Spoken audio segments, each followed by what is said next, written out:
Bonjour à tous, je vous salue dans le tout-puissant nom de Jésus. Ce matin encore, je voudrais vous parler de l'existence de Dieu. La question est la suivante. Existe-t-il un Dieu tout-puissant? Oui. Oui, il existe un Dieu tout-puissant. Dis-toi à moi, si tu dis que Dieu n'existe pas, alors pourquoi toutes ces créatures? Pourquoi tous les arbres, les rivières, les mers, les animaux, ainsi que les hommes? À ton avis, qui les a créés?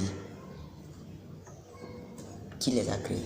Si ce n'est pas Dieu, si Dieu n'existe pas, qui les a créés? Ces créatures ont existé grâce à Dieu. Elles ont existé par l'amour de Dieu. Dieu existe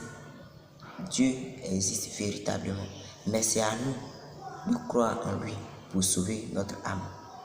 C'est à nous de mettre notre confiance en lui pour sauver notre âme. Nous allons nous interroger sur la question suivante. Pourquoi nous devons croire en Dieu?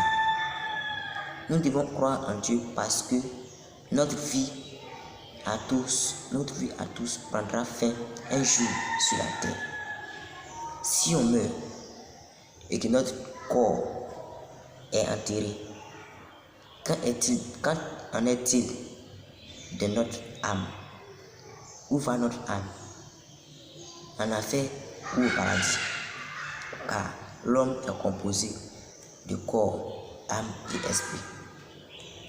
Nous le savions tous que si le corps meurt, il va à la poussière ou dans la terre. Et c'est lorsque l'âme quitte le corps que le corps meurt. C'est-à-dire, l'homme meurt lorsque son âme quitte son corps. C'est alors qu'on dit que telle personne est morte. C'est pour sauver notre âme qu'on croit en Dieu. Car Dieu a promis qu'en croyant en son nom et au nom de son Fils Jésus-Christ, notre âme sera sauvée.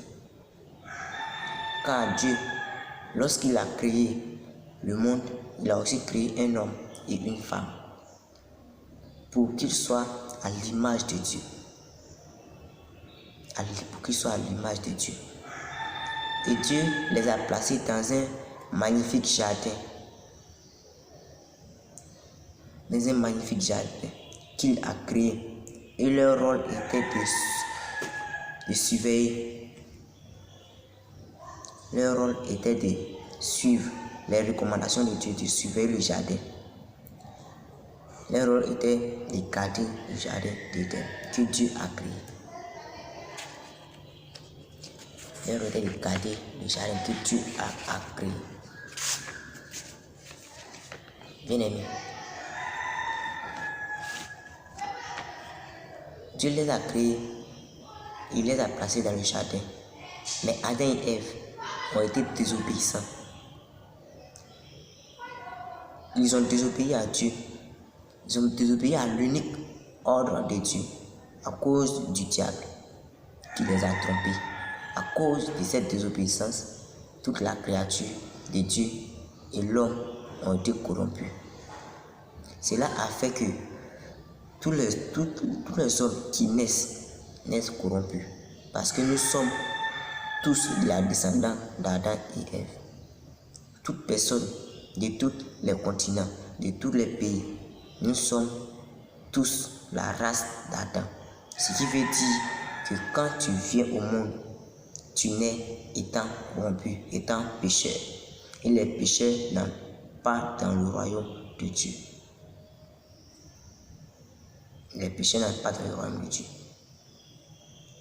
Et comme Dieu sait que nous sommes tous pécheurs, nous sommes tous les pécheurs et qu'on ne peut pas entrer dans son royaume, alors par son amour et pour nous sauver du feu de l'enfer, il a envoyé son Fils unique, Jésus-Christ, pour mourir à la croix, pour nous, pour toi, pour moi, pour nous tous. Donc c'est à nous de croire en lui et d'être baptisé en son nom. Bien-aimé, si tu as écouté, si tu as été vigilant, la première chose que tu dois faire pour que tu sois sauvé, c'est de croire que Jésus-Christ est le Fils de Dieu. C'est de croire que Jésus-Christ est le Fils de Dieu, le Fils unique que Dieu a envoyé pour nous sauver. Deuxième chose, c'est de croire qu'en croyant en lui, nous allons avoir la vie éternelle. Si tu crois en lui, tu vas avoir la vie éternelle. Et troisième chose, mettre ta confiance en lui. Nous devons mettre notre confiance en Jésus-Christ. Croire en lui. La Bible nous dit, celui qui croira qui sera baptisé sera sauvé. Mais celui qui ne croira pas sera condamné. Pour ne pas être condamné, c'est le moment de mettre ta confiance en lui. Le temps est proche. Les jours passent.